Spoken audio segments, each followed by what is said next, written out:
What's up, everybody? It's John Bush, hanging out with my buddy John the Ninja, talking about Armored Saint's upcoming tour with Wasp. Yes, we're going back out October 28th, Portland, Oregon. Last show, December 14th, Hollywood Palladium, and many, many shows in between. Come check out the gigs. Check out the last record that we made, Punching the Sky. Hey, for that matter, check out all the Armored Saint records. And check out John the Ninja. He's my bud right here, and he's promoting the Saint, and we love it. So we'll see you on the road and hang out with John the Ninja. I got us rolling. Ladies and gentlemen, how you doing? It's John the Ninja live in the dojo, aka the Dojo. And you know this is the John the Ninja Studios, but we're about to become a very, very great and fine church today. Guys, I have to break character a little bit. I am here to tell the tale of a man who he loves it all, he can do it all, and he's done it all. A blue-collar guy from East LA who literally flips into the crowd. His voice rivals the big three in metal. And when I say big three, I mean Dickinson, Halford, and Dio. And even better, he's been praised personally by Dickinson himself. The man can range from all over, from R&B to hard rock. I'm pretty sure he could do pop, and he's even done commercials for Burger King. His love for music ranges as well, as it goes from NWA to the Commodores to the Four Tops, back to our beloved Zeppelin, and then more. He's done voiceovers. He's worked with one of my personal heroes. I gotta say, Mike Judge. We gotta talk about Beavis and Butthead. But he's also worked on Hellraiser, and he's worked with Kojima doing Metal Gear Rising. But that's not why we're here to talk about him. We're here to talk about something that he would categorize as his destiny. His destiny includes 50 years of friendship, 42 years of forging music on that brotherhood. That brotherhood can play blues, funk, alternative, and even salsa at will. This band of brothers I speak of is Armored Saint, and the singer, John Bush. Starting in 82 and solidifying their sound in 83, they created 13 records that take you on a magical journey that frames, I would say, even the rivalist and the best storytellers in rock music. These storytellers include Rush, Witchfinder General, Led Zepplin, and so much more. Their last album, Punching the Sky, has received such critically acclaimed praise. But it's not just the praise now. We have to go back to the 80s and the 90s and the early 2000s of that brotherhood. John himself also being one of the most influential men in heavy metal, being asked personally by two of those big four bands I just mentioned for thrash to sing for them.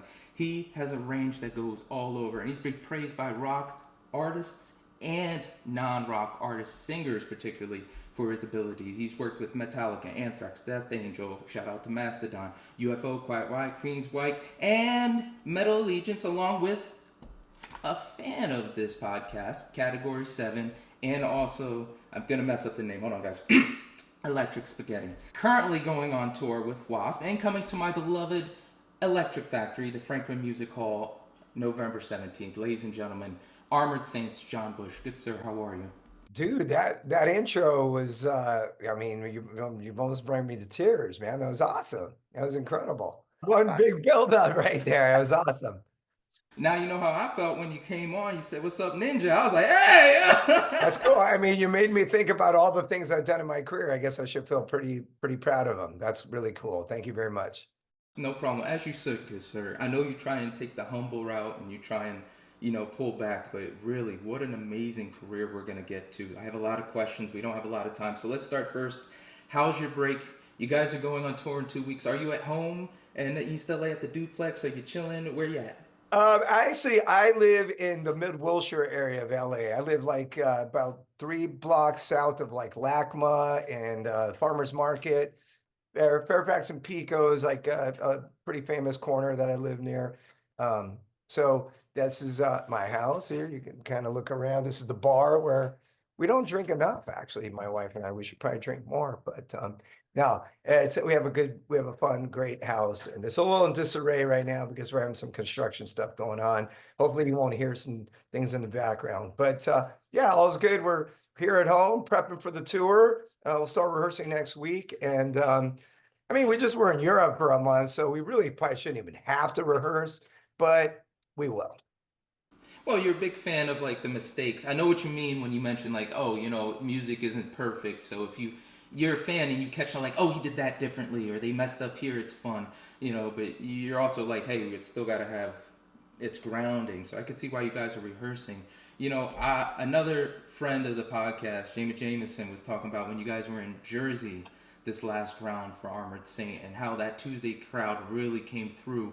Being that you did spend time in New York and lived out there, I just want to get the vibe every time you go out to Philly or New Jersey. How does it feel to perform there?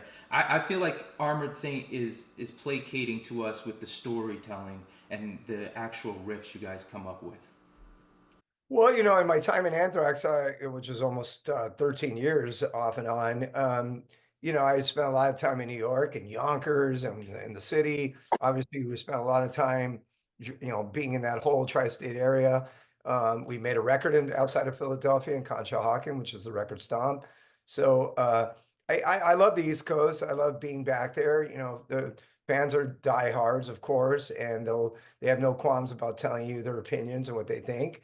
I would expect nothing less from the East Coast faithful. But yeah, it's kind of like a second home. I mean, there's people who just meet me, they think I'm from New York sometimes. My wife has that vibe as well, even though she grew up in the San Fernando Valley here. It's kind of funny. So it's probably all that time spending around Scotty Ian and Frank Bello and Charlie Benante that's kind of rubbed off on me a little bit. But yeah, I love being back there and playing shows. And we're gonna play the Hammerstein Ballroom in New York City with Wasp, and that's gonna be it's a great venue. It's amazing. What's your relationship with Wasp and Blackie Lawless currently?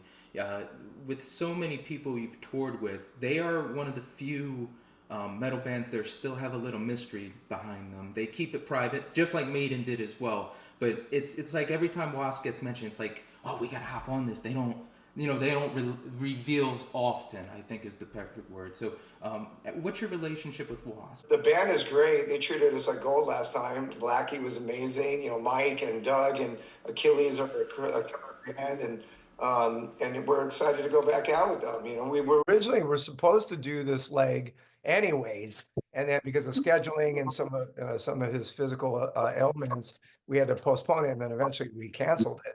So to be back on, even though it was kind of a weird route and things, happened with other groups, and I don't know, I'm not really at liberty to say because I don't even really know. The truth is that we're excited to be doing it, and we're going to be playing a bunch of places that we never played or haven't played in years, and to me, that's always exciting. Of course, love going back to the places that we have been to, even over the last couple of years, Philly being one, outside of New York, Cleveland, Pittsburgh. But it's always cool to go to somewhere like Calgary that we've never played in the history of the band, or Boise, Idaho, because we've never been. So it's going to be really fun, and I look forward to a great tour. And they treated us like gold last time, so I'm sure it'll be the same. I have to stress the impact of this band and how loved you guys are. On the last leg, or you guys did a show in Amsterdam, and there was a gentleman named Frank. And this dude, metal to the T, showed up in a hospital bed. The man was fighting stage 4 cancer, but this was his opportunity to finally see you guys. And you guys took the time. You went in the crowd, sang with him. You guys hung out with him after the show. And that shows the power of what you do means so much. I'm curious, what was the first time you recognized that? And recognized like, hey, our music is touching people and saving people spiritually, physically, in whatever form. Well, and Frank has passed on since then, so it was cool to be able to share that moment with him at that time. It was pretty magical. I think everybody in the crowd felt it, and he did as well. And Aftermath is one of the best songs in Armored Saint set, so it was cool to sing that with him, next to him, and know that he was being touched. And it was just a really special moment. For me, it's really easy to stay kind of grounded with all this stuff because it's really we started off in the garage, and that's where we wrote songs and rehearsed, and it smelled like mold, and you name it. And it's just it was in El Sereno in East LA, and it just kind of, that's what set the tone for the way our lives were. Went through a lot of ups and downs, and when you do that, the music business can slap you in the face a few times, and it's happened many times. Keeps you kind of, like I said, it keeps you grounded and trying to make you realize that what is important. And really the important thing to me is just making music that I believe in, and I feel like if I believe in it, then people will believe in it. You aspire to have success, whatever that exactly means. I mean, of course, a lot of it's measured by money, let's face it, you know, and fame.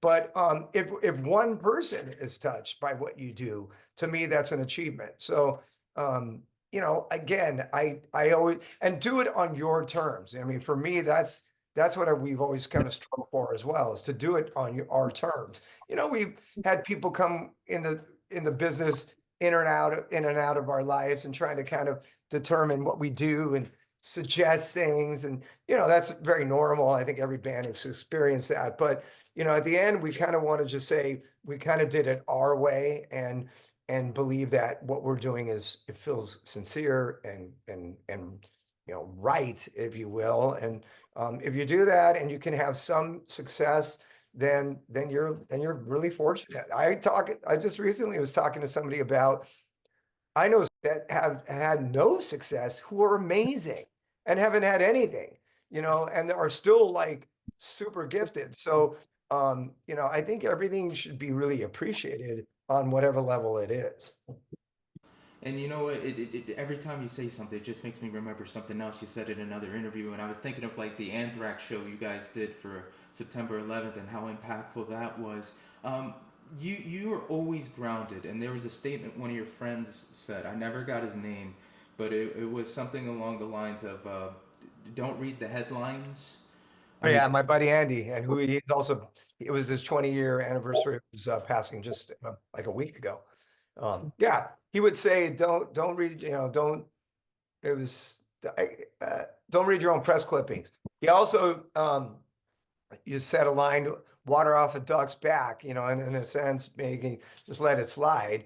And I use that lyric in the song Muscle Memory on When Hands Down, so which was a cool lyric. So Andy was amazing. He's a great friend of mine. Yeah, he co-wrote Den of Thieves with me, which was on the Revelation record.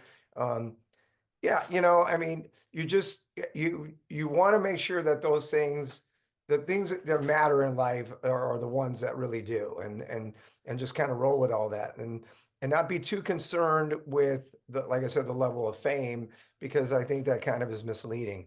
initially you wanted to do bass.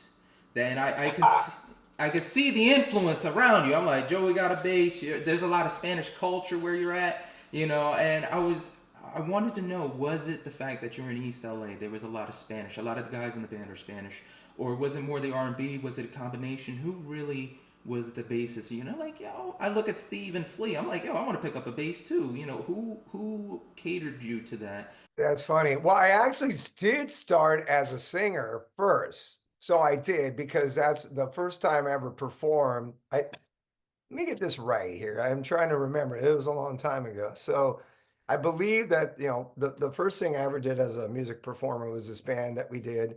Joey and I were in it with a bunch of other guys called Rhapsody, and it was a talent show group that we did in the ninth grade. So I was probably roughly around 14. And and we played our high school talent show, a junior high school talent show. And I sang because my next door neighbor, his name was David Avila, a big influence on my life, and everybody else that he knew. He was the guy who discovered bands. Check out this band, Angel. Look at these guys; these are cool. Hey, look at this group. They're called UFO. Really cool. It's like, wow, dude, how do you? Then Lizzie, how do you know these bands? And he would find them, and you know, these bands, of course, stuck with us forever. So he was very adventurous with that, and hence, you know, he became a musician and told me, you should be the singer. You got this kind of aura about you. And I was like, okay, but I'm singing like that. And you know, I was 14 going through, you know, puberty and stuff. So I mean, it probably did not sound very good. But I think that's where I started with. And then I don't know, just somehow decided that I wanted to play bass. And I don't even know what that was based on. Maybe just to have an instrument, play an instrument. I wasn't good. I didn't have the patience for it. And so maybe I just didn't feel like it was gravitating to me. So then Joey said, I want to play bass, because he was playing guitar before that. I'm pretty sure he had playing guitar before that. I'm pretty positive if I'm getting some of my dates right. And then he said, I want to play bass. So he bought that bass from me, which is a Fender bass, nice, great bass that he still has to this day. And then we kind of figured out you do that, you do that, and then everything was kind of developed by then as to what we were going to do as far as our main instruments.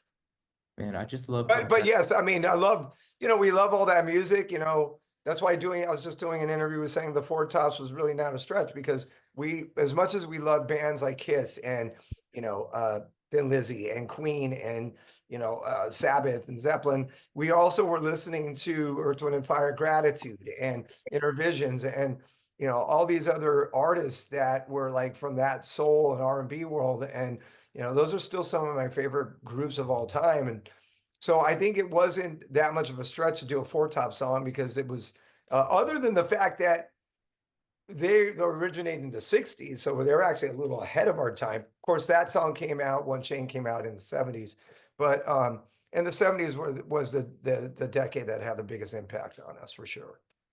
So there is we're gonna go back to you and Joey being friends, but I have to ask this. There is a Led Zeppelin vinyl you have where the songs are mixed up, or they're not where they should be, and I'm like, what vinyl, what album was that, where they're all over the place? Oh, you know what I think? If I talked about it, it was a 4 track. So 4 tracks, which really were pretty terrible because in the middle of the song sometimes it would click over. It was really weird because it was probably not enough space. But I think it was my brother's. It wasn't even mine because it's my older brothers and the songs were listed incorrectly. So that's probably what you're referring to. And so for a long time I thought Black Dog was the song Four Sticks because there's not like a big chorus repeated. Black Dog, Four Sticks, it's those songs are written in that kind of 70s style. And so I think for a while I got some songs confused with one another, but that's probably what you're referring to.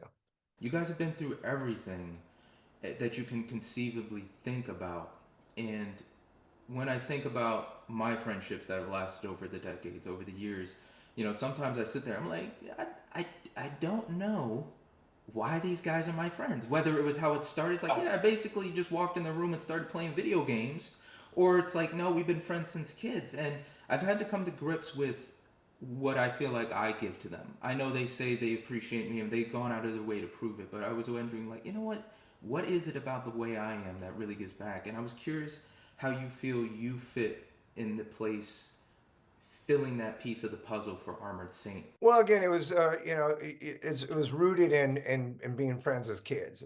So you did a bunch of stuff as mischievous things as kids. Me and Joey and Gonzo, actually, the three of us, because we were in the same grade, we did a lot of mischievous, crazy things. I won't get into it, but just normal, not nothing too harsh, but stuff that was just fun and developing as adolescents and trying to find our way in the world. And that probably kind of set the tone. Then once we got into music, obviously we were fans of music, and then we started playing music, and so it was just very rooted in the friendship with each other.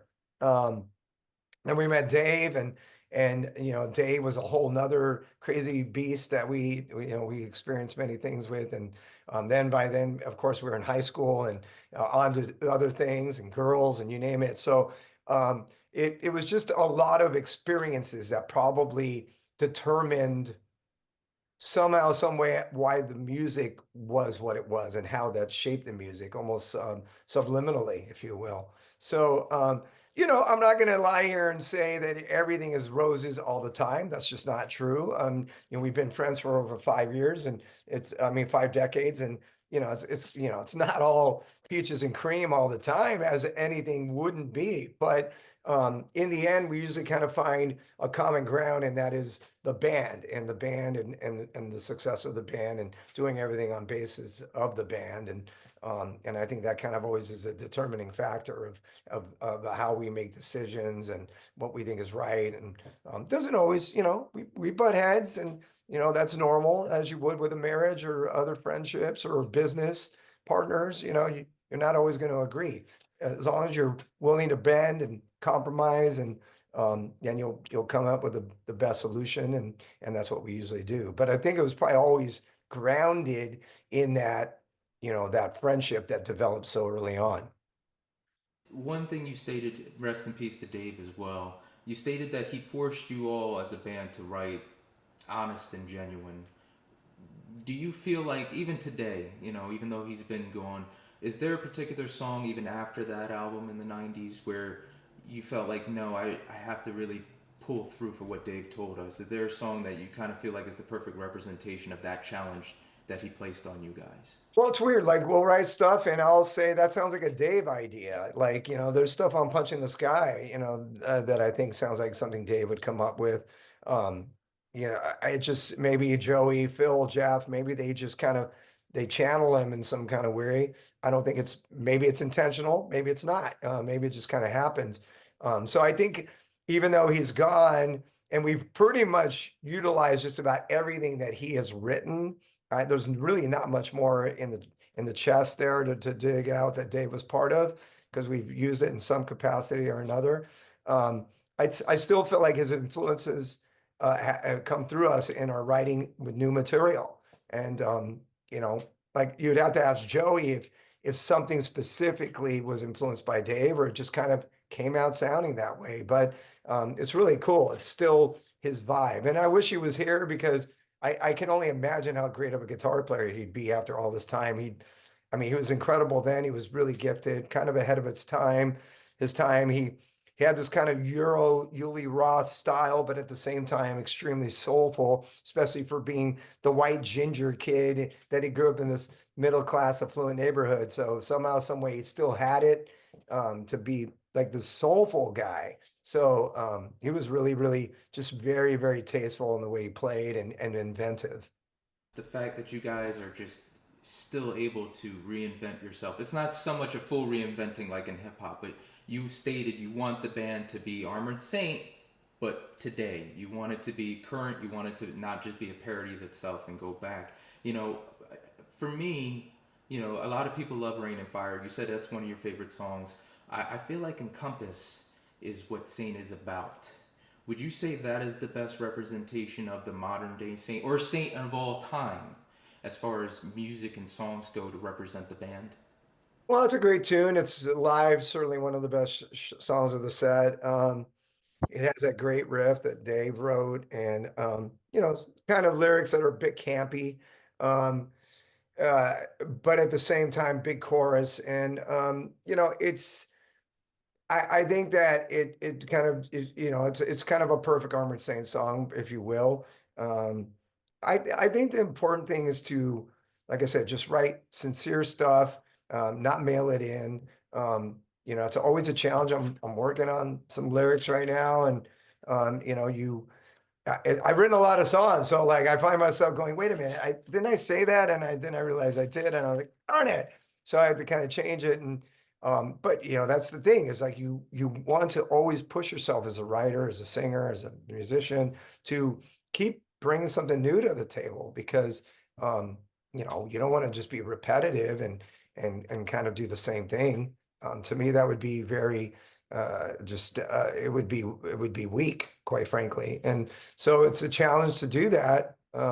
And after all these years, you do something and you go, I think I said that in some capacity. So let me try to tinker with it and change it ever so slightly, and boom, now it means something else. So um, that's always the goal is to always kind of reinvent yourself, and at the same time never lose the root of what the band is, which is a bluesy hard rock heavy metal band. I mean, that's what it is. So it's not like I always make the joke. It's not like the Armored Saint's going to put out the coffee house trip hop, bluegrass album, and say this is Saint, and you guys should take it as such. You could use some of those things as influences, and I'm down. Different instruments, you name it. I kind of feel like the sky's the limit.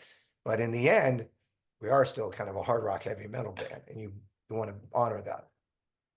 I wanted to know what songs lyrically you're most proud of versus songs that you feel have had the most impact on people. Well, look, I mean, I don't know if I could write a song like Can You Deliver anymore.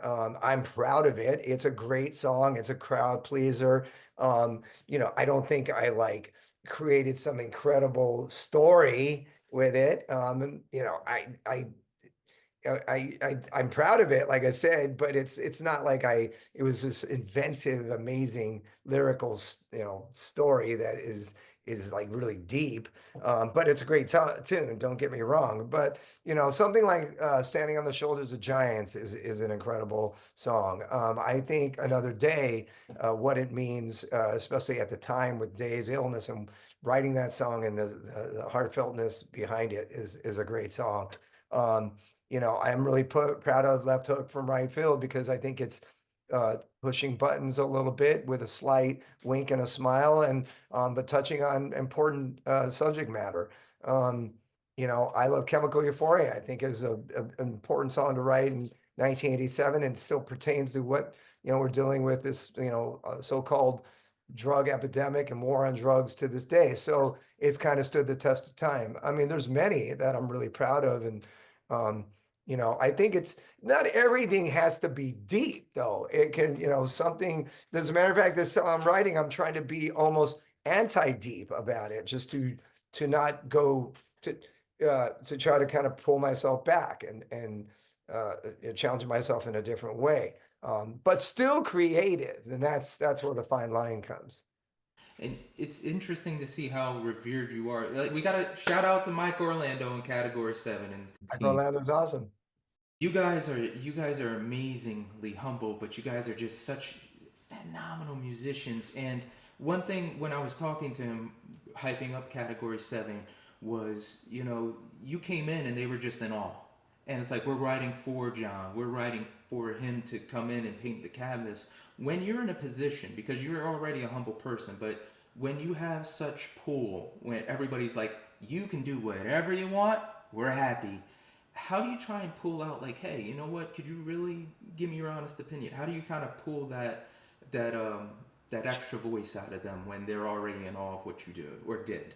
Well, that's very nice for them to say that, or him to say that, whatever. I think that at the end of the day, the way that kind of happened with Category 7 was really cool, because it kind of developed very naturally. It wasn't something that was, there wasn't a big state of mind about it. It was something like, we said, here's some music. What can you do with it? And I'm like, all right, let me see. And then wrote a couple of songs, and it's like, wow, that was really cool. Let's try something else now.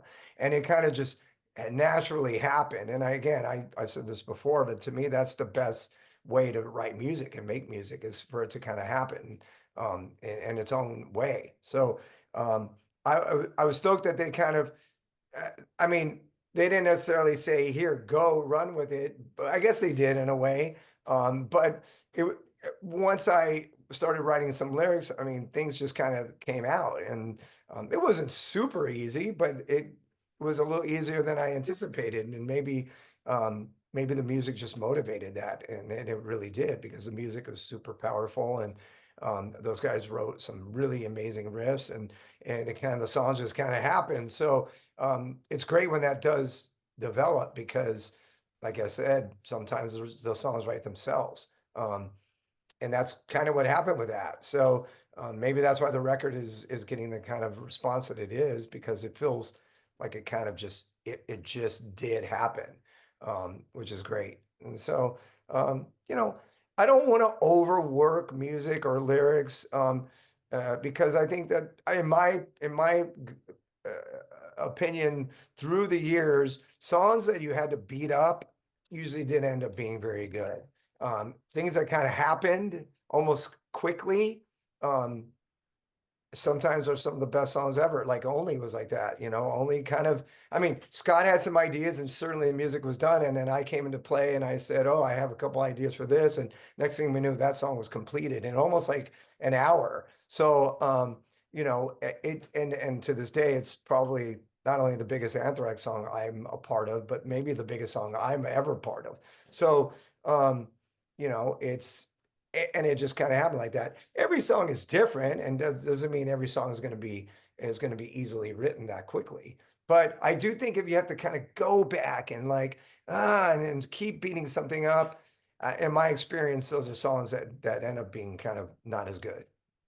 I won't say which ones. I can't reveal that. I remember as a child. It's one of those weird things where everything comes full circle. Seeing you on TV with Anthrax and you guys. I think it was Download, but Bruce Dickinson literally came to the dressing room and wanted to congratulate you guys. I mean, there was a situation that kind of made it awkward for him, but you know, to have him come up and say, "Hey, you guys are doing good, man. You're singing fantastic." I wanted to know, is there another singer that is held in such high esteem that you were able to break bread with and actually just have that time? And yeah, they did say, "Hey, you know what, man? You're a great singer. You're doing phenomenal." But it was more so for you as a fan, where you got to sit down and go like, "Hey, how you doing? You know what? Thank you so much." And then you really got to pick their mind as a fan. You know, Dickinson is amazing, of course. You know, the guy still brings it every night. I saw him at the Rock in Rio when Metal Legions played, and I was standing there like in the front row with all the other guys watching, and Post Malone was standing right there, and Post Malone's dad came up to us because he's a metalhead and was talking to us, and he goes, "I told my son you got to be watch Iron Maiden," you know, and it was hilarious. And he was Post Malone was just watching very attentively, which was really cool because he was taking it all in, and he knew that this is an important group that he had to give honor to. So you know, Dickinson's amazing. He not only is a great performer still, and but he's just an awesome vocalist. That voice is unique. You know, of course, Halford and Dio, like you said, those guys are, you know, they are the kings of metal, and James Hetfield. You know, I loved Mike Howe from Metal Church, and I miss him because we did some tours together, and Mike was an incredible singer. You know, Todd Latore is an awesome singer from Queensryche, and Jeff Tate's a great singer too. You know, incredible singer. So, I mean, there's a lot of these people through the years. Ripper Owens is a killer vocalist, super powerful live. Always sounds great. Brings it. You know, and unique voices sometimes are important to me in rock and roll that maybe don't have the 4 or 5 octave range. It's like guys like Bon Scott, who's still to me one of the best, or Lemmy is for that matter, is an amazing singer because it's unique and his voice is never, you'll never be uncertain of who he is. So it's all about just having a style. To me, that's the most important thing. You know, I've pushed the boundaries. I try to do that. My high voice is probably pretty strong. Lows actually struggle at times in a weird way. But yeah, I'm 61 years old. You know, what are you going to do? It may not be exactly the tone that you want it to be every night. But on the other hand, I went to go see Tom Jones the other night, and he's 84, and he sounded incredible, incredible. And I was like, dude, I mean, he wasn't shaking his hips, you know, What's New Pussycat vibe, and or doing his version of he did his version of Kiss by Prince, but his voice, the tone was like, I couldn't even believe it. And he's 84. So I try to find inspiration wherever it comes from. You know, I love Chaka Khan, Shaday, you know, those are such great singers. Anita Baker is such a rad R&B soulful singer. You know, I love singers, and you know, Black Pumas, that guy is such a rad singer, and Josh Homme from Queens of the Stone Age is a killer vocalist, and it goes on and on. You know, Jerry Cantrell and of course Lane when they were together, but Jerry on his own, and you know, it's you know, Rival Son, he's such a killer singer. I mean, there's so many rad vocalists out there that I get inspiration from to hear it from the back in the day, and even current singers too. Troy from Mastodon, awesome. You know, I love your voice because it is generational. You fit in the 80s, you fit in the 90s, you fit in the early 2000s, you fit now. It's so unique. And for me, growing up, I think you're the definitive voice of the 90s. Ah, I think your style of, at least the range, the style, the sound, really encompasses what 90s rock was. Not so much, nothing against the grunge and the growl, but when you listen to your vocals, you listen to Elaine Staley, when it gets clean, that's the pitch we're looking at. Do you feel like there was a particular time where you say, you know what, this is where my voice really belonged? Or do you kind of feel like, no, my voice is, like he said, it's generational. It belongs in every century. It's got its place in every last one of them. well, I'm most comfortable in like this mid-range voice. That I think is my sweet spot. I like trying to get as low as I can at times, and it's challenging. And same with some of those highs. I mean, some of the stuff that I sang in Armored Saint, like Raising Fear in particular, was a record that I would make the joke that I was like inhaling helium or something. It's just out of my range. I can't really do it. And it won't sound good trying to emulate it, but I try to bring the same approach in my sweet spot to those songs. And I think it sounds better. Um, 90s, there were some great singers. I mean, Cornell's certainly tops, and Mike Patton, all those guys are, and Lane and Eddie Vedder, incredible singers. Mark Lanigan was a rad singer as well. It's I mean, I think the Anthrax records I made that sometimes they're a little under the radar. Sound of White Noise a little less, but the two in between Sound and We've Come For You All kind of got the band back a little bit in their place, and great songs with that. That came out in 2003. But Stomp and Volume 8 are really great records that I think are under the radar. There's some great vocal performances on those, I think, Fueled, what doesn't, I mean, excuse me, that's on We've Come For You All, but like Catharsis, I think is kind of an underrated tune. Um, that 90s, I kind of blended with the way that band was writing songs at that time. And I kind of went with it. This is how we were writing songs. It wouldn't have felt right to try to sing, with the Raising Fear voice in 1995 on the music that was being written for Stomp. I just kind of said, this is the style. This is how I should kind of incorporate my vocals, and it felt very natural. And we can't forget Greater Two Evils too. I loved how you kind of took Joey's parts and you made it your own. Really, there were some vocal changes and vocal moves you made. I'm like, you know what? Damn, trying not to cuss. We can't cuss, but I was like, you get the idea. I was like, that was a smart as hell move. I mean, I kind of probably just gave it a little bit more of a gritty, punky type vocal at times. I mean, I just heard NFL from that record, and I was like, wow, that's a pretty good performance. So, I mean, nothing is ever going to match Joey's connection to those songs at that time. He was part of the 80s and Anthrax's development, and and those, we've Among the Living, and Persistence of Time, great songs on those records. And it sounded like typical Joey Belladonna was just making those songs happen. So I once we did like something like Greater Two Evils, it was really fun. It was cool to sing some of those songs. I gave it a little, like I said, just like almost like a little bit more of a punky attitude on most of it. But yeah, there's some great stuff there. We have to segue. This is one I really have to hit. Working with Mike Judge, Beavis and Butthead. I love those cartoons, especially King of the Hill. But this was a time, man, you were making money with the BK spots. That is on YouTube. Some of them are, yeah. And then working with Metal Gear Solid, so integral in the childhood of my generation, those video games. That was cool too, yeah.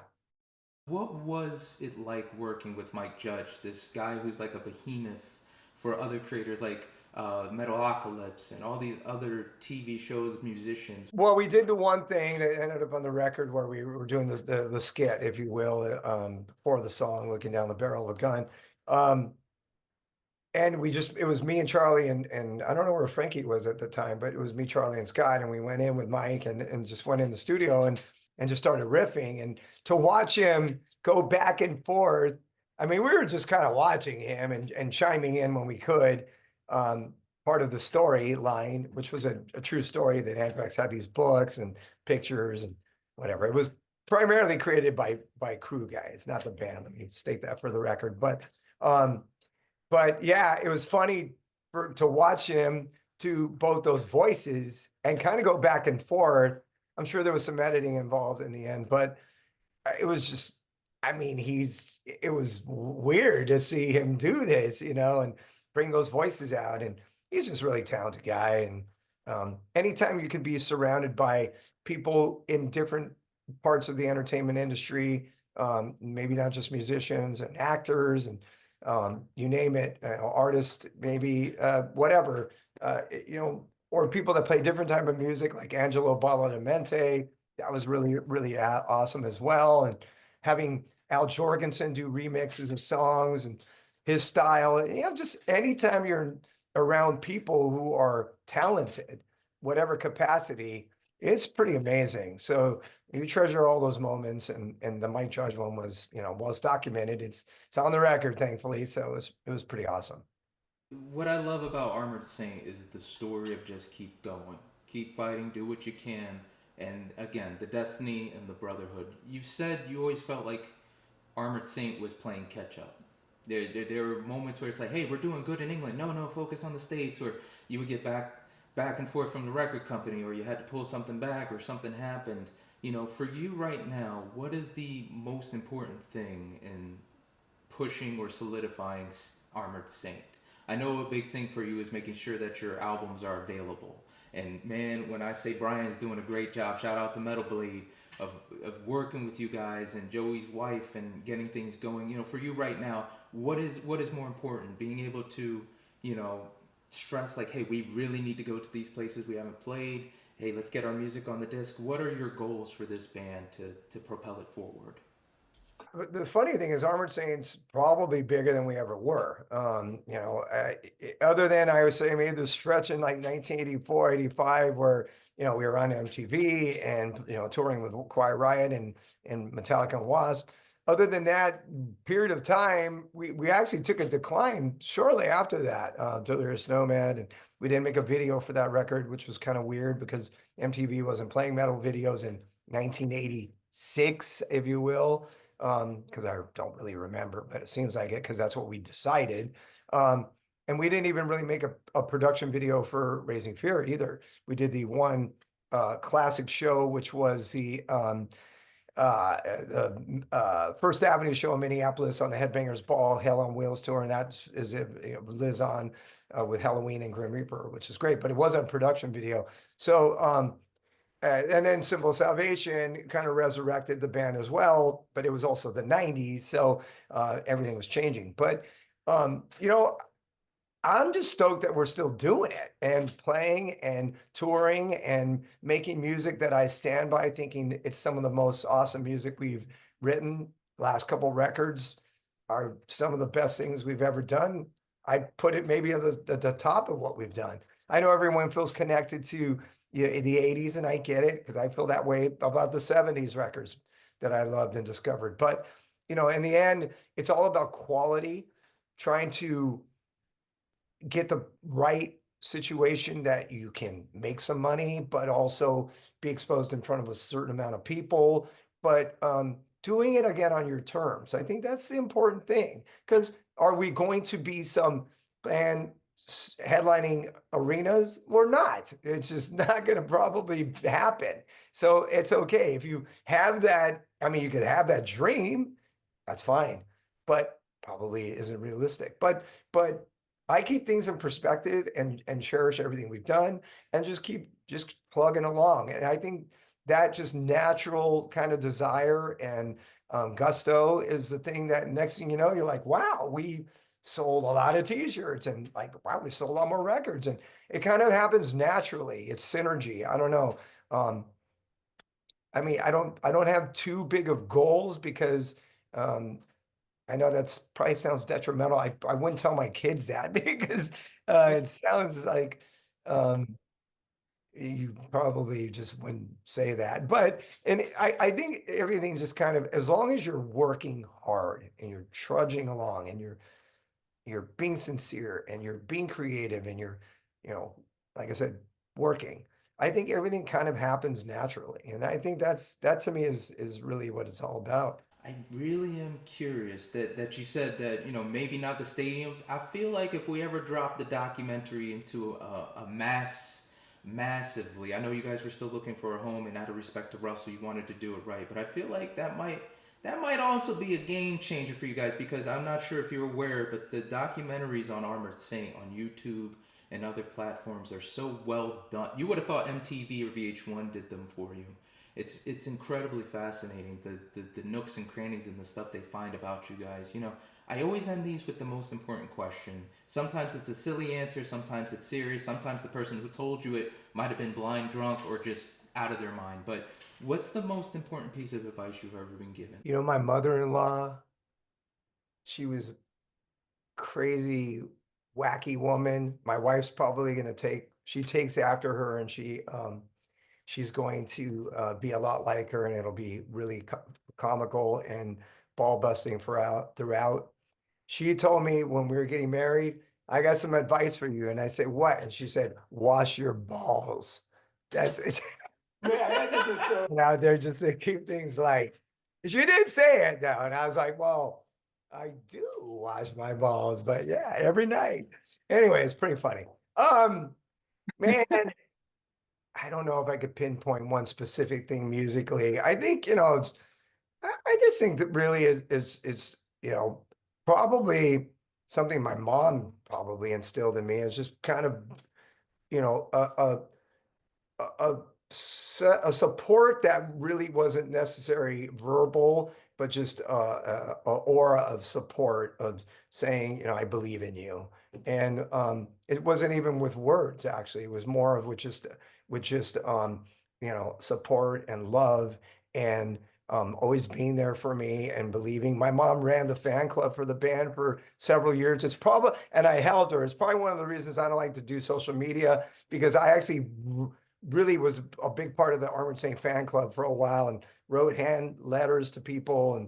And I did it with my mom. And then Bob Nalbandian, God rest his soul, my buddy Andy, we were all part of it for different times, but my mom was kind of the key component there. My dad would actually go pick up the letters at the post office, bring them back, and then my mom worked it. And, my parents were always there for me to, let me follow music. I graduated high school and I didn't want to go to college. I went to junior college for like maybe a semester, and I was like, I don't want to be here. And they could have said, what are you doing? They didn't. They just said, okay, you like this music thing? Go for it. Let's see what you can do. And they were just always there and supportive of me, and my mom in particular. So I think it wasn't words. It was just a vibe. And I think that, let me give props to my mom, because I probably don't do it enough, actually. Ladies and gentlemen, that was so profound. Wash your balls and love people through actions. That is John Bush of Amored Saint. You got to check my people out. But Mr. John Bush, the patron saint of the Armoreds. Sir, thank you so much for breaking character. I really appreciate it. John the Ninja, you are amazing. This is one of the best interviews I've ever done. And I'm not just saying that mainly because we're just talking, but you also are extremely knowledgeable about my career. And, I take note. I really appreciate that, man. Thank you very much. Much obliged, sir. Everybody go check out Amored Saint on Instagram, Facebook, and check out their latest album, Punching the Sky. You're going to love, I'm trying to say justice. It's not justice. It's jurisdiction. Sorry.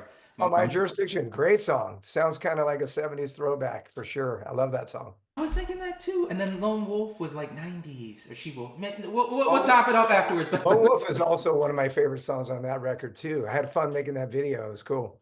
Guys, be smart, be mindful, rock on, Ninja out. What's up, everybody? It's John Bush from Amored Saint with some very important words of wisdom.